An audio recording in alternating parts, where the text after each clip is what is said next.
আমি দেখেছি ইন্ডিয়ার যত সুন্নি উলামা, যত মাদ্রাসা ছাত্র আছে, এরা আলা হযরত কিবলার ওরসের মধ্যে এরা শরীক হয়, যার কারণে লক্ষ লক্ষ মানুষ আলা হযরত কিবলার ওরসের মধ্যে আসে।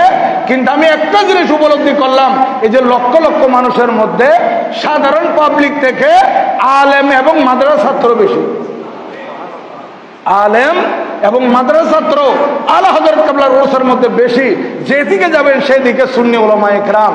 কিন্তু আজ এত বড় নেয়ামত আমাদেরকে শাহীন শাহ শ্রীকুট দিয়েছেন, আমি সেইখানে মনে মনে চিন্তা করতেছি, হারে আজকে ইন্ডিয়ার আলেমরা আলা হযরত কিবলার জন্য কোরবান। আলা হযরত কিবলা যে ঈমান আকীদা হেফাজত করার জন্য কিতাব লিখে গেছেন, মানুষদেরকে বুঝিয়েছেন, আজকে সুন্নিয়ত কি জিনিস, আকীদা কি জিনিস এটা বুঝাতে সক্ষম হয়েছেন। বিদায় মসলকে আলা হযরতের উপর সবাই কোরবান এবং আলা হযরত কিবলার ওরসের মধ্যে তারা শরীক হয়। কিন্তু এই বাংলার জমিনে শাহীন শাহ শ্রীকুটের যে অবদান আমাদের জন্য রয়েছে, কিন্তু আমরা সে অবদান যথাযথভাবে স্বীকার করতে পারতেছি না। আমি নিজেও বলি, আমরা নাফরমান। আমরা নিজের চামড়া দিয়ে মুর্শেদে করিমের জুতা মুবারক সেলাই করে দিলেও তো হক আদায় হবে না। যে নেয়ামত আমাদেরকে শাহীন শাহ শ্রীকুট দান করেছেন, আজকে এশিয়াকে এত দ্বীনি প্রতিষ্ঠান যদি না হতো, আজকে সুন্নিয়তের কি হাল হতো। দেখেন, একদিকে ইমাম আহলে সুন্নাত গাজী দ্বীনে মিল্লাত ওয়াইসুল করনী সানি খাজা বাঙ্গাল আশিক রাসূল শের বাঙ্গালে কিবলা কাবা জিহাদ করেছিলেন মাঠে ময়দানে। আর শাহীন শাহ শ্রীকুট রাদিয়াল্লাহু তাআলা আনহু মাদ্রাসা বৃত্তি দিয়ে সুন্নিয়তের খেদমত করেছেন, সুন্নিয়তের কাজ করেছেন এবং সুন্নিয়তের দীক্ষিত করার জন্য কিয়ামত পর্যন্ত যেন একটা ব্যবস্থা করে দিয়ে গেছে। তাহলে আমরা শাহীন শাহ শ্রীকুটের হক কতটুকু আদায় করতেছি? আমরা তো অনেক কিছু করার দরকার ছিল, যার ওসিলায় এই নেয়ামত পেলাম, ওনার জন্য আমরা কতটুকু করতেছি। তো আপনাদের খেদমতে বলবো যে এবার যে জশ্নে জুলুস হবে, এই জশ্নে জুলুসের মধ্যে দেখিয়ে দিতে হবে, যদি বাবা পেপারের ভাষ্য মতে 40 লাখ 50 লাখ 60 লাখ মানুষ হচ্ছে, কিন্তু এইবারের জশ্নে জুলুস আমাদেরকে প্রমাণ করতে হবে এইবার আমরা লাখের ভিতর থাকবো না। এই বাংলার জমিনে শাহীন শাহ শ্রীকুট যে অবদান আমাদের জন্য রেখেছেন এবং হুজুরে কিবলা গৌসে জামা সৈয়দি মুর্শিদি সৈয়দ মোহাম্মদ তৈয়ব শাহ রাদিয়াল্লাহু তাআলা আনহু যে নেয়ামত জশ্নে জুলুস আমাদেরকে দিয়েছেন, এটা আমরা লাখের ভিতর সীমাবদ্ধ রাখতে চাই না, এটা আমরা কোটি ছড়িয়ে দিতে চাই। এবার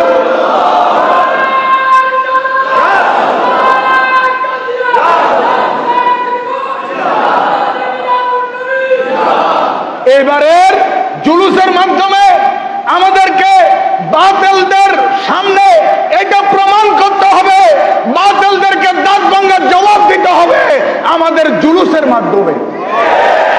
কারণ বাতিলদের যত বাতুলতা, বতাকিদের যত প্রচার প্রসার, এরা যত কিছু করে, সাগরের মধ্যে যখন জোয়ার আসে, সাগরের জোয়ারে ময়লা আবর্জনা সব ধুয়ে মুছে পরিষ্কার করে ফেলে। অনুরূপ ভাবে এ সারা বছর বাতিলরা যে ধরনের দুষ্টামি করেছিল, বতাকিদার তারা বীজ বপন করেছিল, এই বতাকিদার ময়লা আবর্জনা তারা ছড়িয়েছিল, এই জশ্নে জুলুসের মাধ্যমে আমরা এগুলো পরিষ্কার করে দেব। সুন্নি আকীদা কি জিনিস আমরা এবার দেখিয়ে দেব। আমরা কুটি ছড়িয়ে দিতে হবে এবং বাতিলদেরকে বলতে হবে সুন্নিয়তের বিরুদ্ধে, ঈমানদারের বিরুদ্ধে, ঈমান আকীদার বিরুদ্ধে কোন কিছু করে বাংলার জমিনে তারা টিকে থাকতে পারবে না। এটার প্রথম প্রমাণ হচ্ছে তারা একটু করে নাড়া দিয়েছিল যে ঈদটা ক্যান্সেল করে দিয়ে শুধু মিলাদুন্নবী লিখেছিল।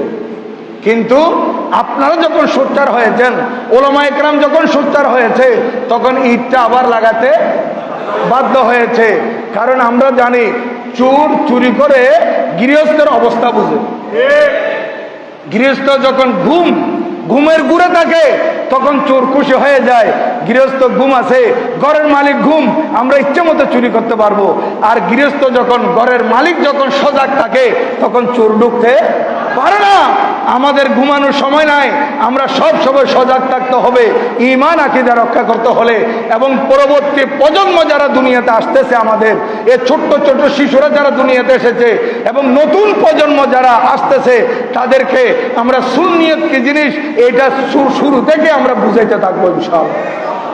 আর বিশেষ করে আপনাদেরকে বলবো, আপনাদেরও দায়িত্ব আছে, আপনারা ঘরের জন্য কর্তা।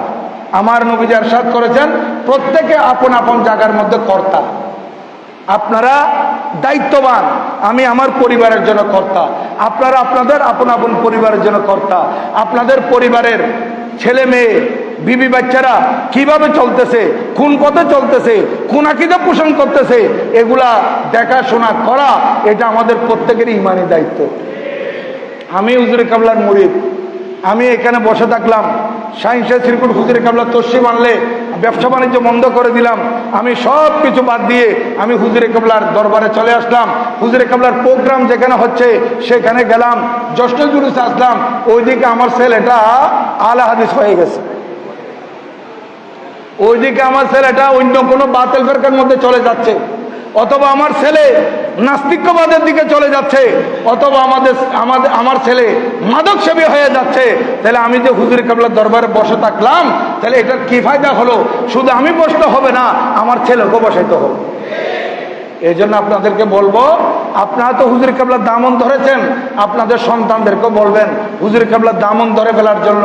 এ আল্লাহর ওলির দামন ধরলে আল্লাহ পাক সুবহানাহু ওয়া তাআলার পক্ষ থেকে ঈমান আকীদা হেফাজত করার একটা বড় উসিলা হয়ে যাবে। নতুবা ঘরে ঘরে দ্বন্দ্ব। আজকে অনেক পরিবার, আমার হুজুরে কাবলার মুরিদানদের মধ্যে অনেকে আছে যে বাবা সুন্নি, একেবারে টনাটন সুন্নি, একেবারে হুজুরে কাবলার মুরিদ, হুজুরে কাবলা সবক সব আদায় করতেছে, কিন্তু ঘরের মধ্যে অশান্তি। কি? ওই ছেলে বাতিল হয়ে গেছে। এইরকম অনেকের শুনেছি আমি। কেন? আপনারা খবর নিচ্ছেন না, খবর রাখতে হবে। আর তাদেরকে এই মাসিক তরজুমান পড়তে দিবেন। মাসিক তরজুমান যদি ঘরে ঘরে রাখেন, বলবেন আপনার ছেলে আপনার মেয়ে স্কুল কলেজ ইউনিভার্সিটিতে পড়ে, বলে সিলেবাসের বই যেগুলো আছে সিলেবাসভুক্ত বই পড়ার সাথে পাশাপাশি এই মাসিক তরজুমানটা একটু পড়বে। প্রয়োজনে আপনি পাশে ডেকে এনে তরজুমানের এটা শুরু থেকে শেষ পর্যন্ত, আজকে 1, 2, 3 পৃষ্ঠা, কালকে 3, 4 পৃষ্ঠা, এইভাবে পরে পরে এখানে প্রশ্ন উত্তর আছে, বিভিন্ন আকীদার মশাইল আছে, এগুলা পড়ার জন্য উদ্বুদ্ধ করবেন। প্রয়োজনে নিজের সামনে এগুলা পড়ার জন্য বলবেন। দেখবেন আপনার ছেলে আপনার অনুসারী থাকবে, আপনার অনুগত থাকবে, বাতিল আপনার ছেলেকে ধ্বংস করতে পারবে না।